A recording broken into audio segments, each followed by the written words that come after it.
नमो नमः बच्चों, मैं हेमा धूत आप सभी का स्वागत करती हूँ संस्कृत के इस क्लास में।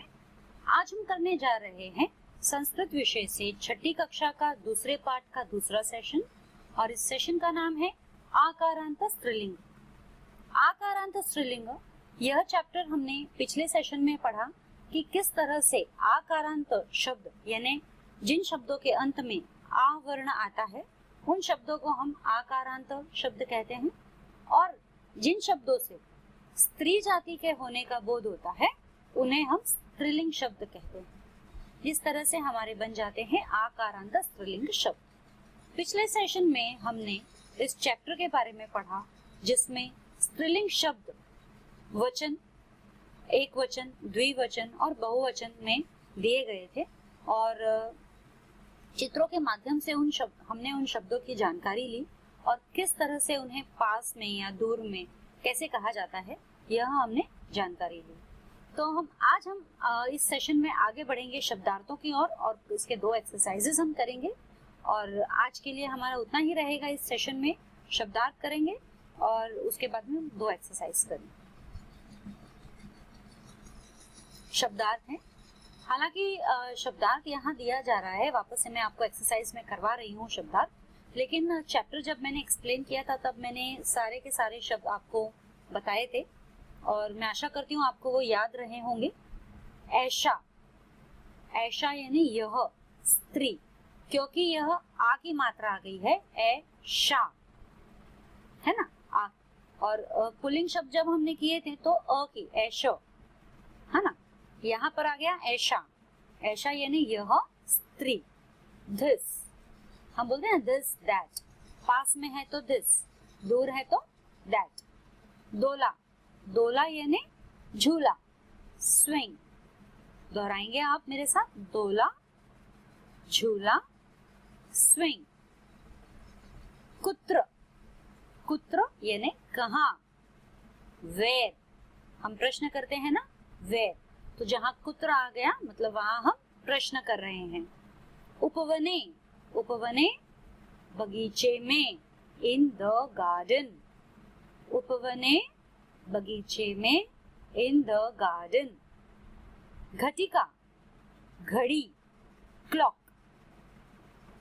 घटिका, घड़ी, क्लॉक। सूचयति, सूचित करती है, सूचयति सूचित करती है। इंडिकेट्स, सूचाती है ना घड़ी, घटिका जो है समय सूचाती है। सूचयति सूचित करती है, indicates.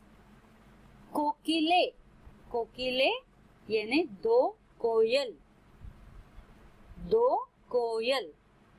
To cuckoos, to cuckoos. ऐते, ऐते यानी ये, जो हम द्विवचन स्त्रीलिंग रूप के लिए यूज करते हैं।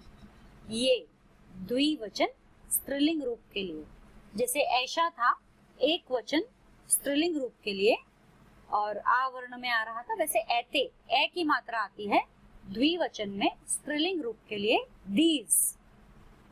चटके, चटके दो गौरैया, गौरैया यानी चिड़िया या स्पैरोज। चटके दो गौरैया, टू स्पैरोज। कुरुतः करती है, डू। कुरुतः करती है, डू, है ना। किन कुरुतः, ती किन कुरुतः ये शब्द था हमारा पोएम में, चैप्टर में। कुरुतः यानी काम करना, क्या करते हैं। विहरतः, विहरत फुदक रही है, हॉपिंग, चिड़िया हॉप करके ही चलती है। स्पैरोज जो है वो ऐसा फुदक फुदक कर ही चलते हैं, वो ऐसा सीधा हम लोगों के जैसा सीधा नहीं चलते, इसीलिए फुदक रही है, हॉपिंग, उसको विहरतः। नॉर्मली हम विहार करना जो बोलते हैं ना, हम विहार कर रहे हैं मतलब घूम रहे हैं, घूमना फिरना। चिड़िया का घूमना फिरना मतलब वो हॉपिंग करते हुए ही घूमती है। चालिके, चालिके इज दो महिला ड्राइवर। चालक बोलेंगे तो मेल ड्राइवर्स, ये है चालिके। ल पर ई की मात्रा आ गई है, चालिके, तो ये फीमेल ड्राइवर्स आ गए, ठीक है, फीमेल ड्राइवर।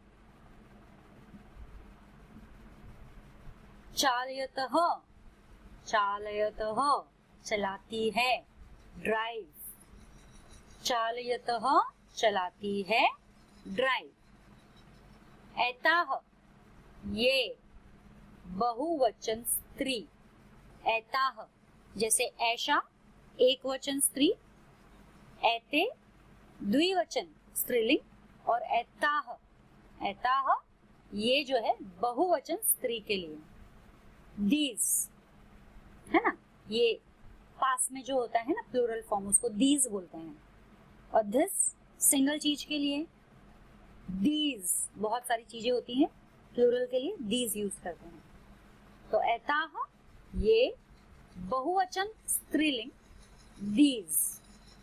स्थालिकाः, स्थालिकाः यानी थालियां, जैसे कि पहले ही मैंने चैप्टर के शुरुआत में ही आपको बताया था कि यहाँ पर हम चित्रों के माध्यम से शब्दों को जान रहे हैं, पहचान रहे हैं। तो स्थालिका, हमें थालियों के वहां चित्र दिए गए थे, 3 थालियां दी गई थी प्लूरल फॉर्म में, प्लेट्स। आम, आम यानी हाँ, यस। एवो, एवो ही, ओनली, एवो है ना लास्ट में, हाँ ये, तो ही, एवो ही, ओनली। अजाह, अजाह बकरियां, जो प्लूरल में हमने देखा ना वहां पे 2 जो थी वो बकरियां, गोट्स। चरंती, चरती हैं, ग्रेज। आप वर्ड देखिए, चरंती, चरती हैं, ग्रेज, ठीक है। तो यहाँ हमारे शब्दार्थ खत्म होते हैं। इसके बाद हमारी दूसरी एक्सरसाइज चालू होती है, उच्चारण कुरुतः। उच्चारण संस्कृत में एक बहुत ही इम्पोर्टेंट एक्सरसाइज है, अभ्यास है या फिर स्वाध्याय है हमारे करने के लिए। उच्चारण मतलब उच्चारण यानी प्रोनाउंसिएशन। हम कोई भी भाषा बोले, चाहे वो हिंदी हो, इंग्लिश हो, संस्कृत हो, जर्मन हो, फ्रेंच हो, कोई भी भाषा हो, किसी भी भाषा में उसका प्रोनाउंसिएशन उसका स्ट्रॉन्ग पॉइंट होता है। यदि आप वो भाषा प्रॉपरली प्रोनाउंस करके बोलते हो तो वो आपके लिए एक स्ट्रॉन्ग पॉइंट बन जाता है, आपकी भाषा बहुत अच्छी उभर कर आती है, आपके मुख से अच्छी लगती है। तो वैसे ही संस्कृत में भी उच्चारण कुरुतः इसीलिए दिया गया है ताकि आप सही से उच्चारण कर सको शब्दों का और बाद में सही से उसे पढ़ सको और बोल सको। तो मैं एक बार कहती हूँ, आप मेरे साथ दोहराइए, इसलिए मैं 2 बार आपके लिए कहूंगी। एक बार मैं कहूंगी, दूसरी बार में आप मेरे साथ दोहराइएगा। छात्रा, छात्रा। लता, लता। प्रयोगशाला, प्रयोगशाला। लेखिका, लेखिका। शिक्षिका, शिक्षिका। पेटिका, पेटिका। माला, माला। सेविका, सेविका। नौका, नौका। छुरिका, छुरिका। कलिका, गायिका, कलिका, गायिका। माफ कीजिए, यहाँ पर मैंने एक बार ही कहा है, लेकिन चलेगा, कोई बात नहीं, आपने दोहराया है मेरे साथ में। और अब हम आगे बढ़ते हैं हमारे दूसरे एक्सरसाइज की तरफ। देखिए वो क्या है। पहले में जो ख है, चित्राणि दृष्ट्वा पदानि उच्चार्यतः। चित्राणि दृष्ट्वा पदानि उच्चार्यतः, यानी कि चित्र को देखकर इसका पद बताइए, इसके पद को उच्चारण कीजिए। चित्र जो हमारा पहला जो है वह है एक सूचिका। ये थर्मोमीटर है, सूचिका। थर्मोमीटर जो हमें हम जो बुखार आता है जब हमें और हम नापते हैं, वह सूचिका। तो दूसरा हमें एक चींटी दिखाई दे रही है यहाँ पे, इसे हम कहेंगे पिप्पिलिका। क्या कहेंगे? पिप्पिलिका। तो पहला है हमारा सूचिका, पिप्पिलिका। फिर हमें एक चाबी दिखाई दे रही है, कुंचिका, कुंचिका। ठीक है, तो सूचिका, पिप्पिलिका, कुंचिका।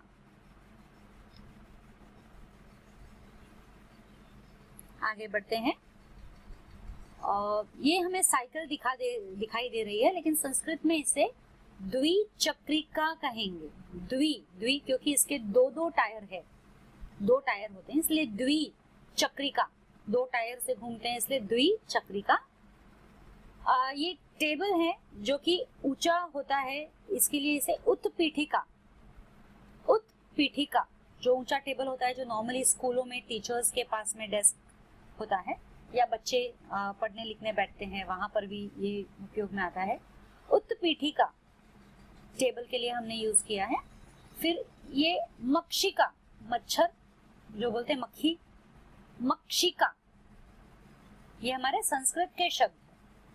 ठीक है, माचिस की डब्बी है, अग्नि पेटिका, अग्नि पेटिका। माचिस जिसे हम आग जलाते हैं, राइट। अग्नि पेटिका, पेटिका यानी डब्बी, उसे पेटिका कहेंगे।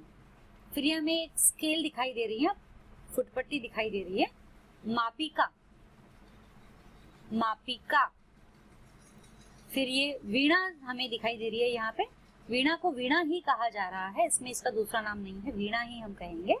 तो यह जो है वीणा है, और वीणा यह एक ध्वनि यंत्र है, इससे हम संगीत सुन सकते हैं, संगीत इससे निकलते हैं, ध्वनि यंत्र है वीणा। आगे बढ़ते हैं। So what did we learn today? बच्चों, आज हमने क्या सीखा? आज हमने सीखा शब्दार्थ। सबसे पहले तो जो पिछला हमारा चैप्टर था उसका हमने शब्दार्थ किया है, और शब्दों के जो कठिन शब्द होते हैं, नॉर्मली जब हम शुरुआत करते हैं कोई भी विषय का, तो उसमें कठिन शब्दों उनके अर्थ हमने जाने। फिर हमने उच्चारण किए हैं शब्दों के, जो कि मेरे लिए तो सिंपल है, लेकिन जो नए नए सीख रहे हैं उनके लिए ये हो सकता है थोड़ा उनको तकलीफ हो। तो उच्चारण किए हैं हमने शब्दों के, और उसके बाद में जो हमारा एक्सरसाइज था वो था चित्रों को देखकर उनके पद को उच्चारण करना। पद भी दिए गए हैं, चित्र भी दिए गए हैं यहाँ पे, तो चित्रों को देखकर उनके पद को उच्चारण करना था यहाँ पे। तो वो हमने भली बात यहाँ अच्छे से कर लिए। इसके साथ ही हमारा आज का यह सेशन समाप्त होता है। मैं फिर आऊंगी नेक्स्ट सेशन में, तीसरे सेशन में, और आगे के एक्सरसाइजेस हम करेंगे। तब तक के लिए मैं चाहूंगी आप दोबारा से इन दोनों ही सेशंस को देखिए और इस चीज की अच्छी से जानकारी ले लीजिए। संस्कृत एक बहुत ही अच्छी भाषा है, बहुत ही सुभाषा है, और मैं चाहूंगी अवश्य आप इसे सीखें। मेरे माध्यम से मैं पूरी कोशिश करूंगी आपको अच्छे से समझाने की, और यदि कोई त्रुटि हो जाए तो क्षमा कीजिएगा। तब तक के लिए धन्यवाद।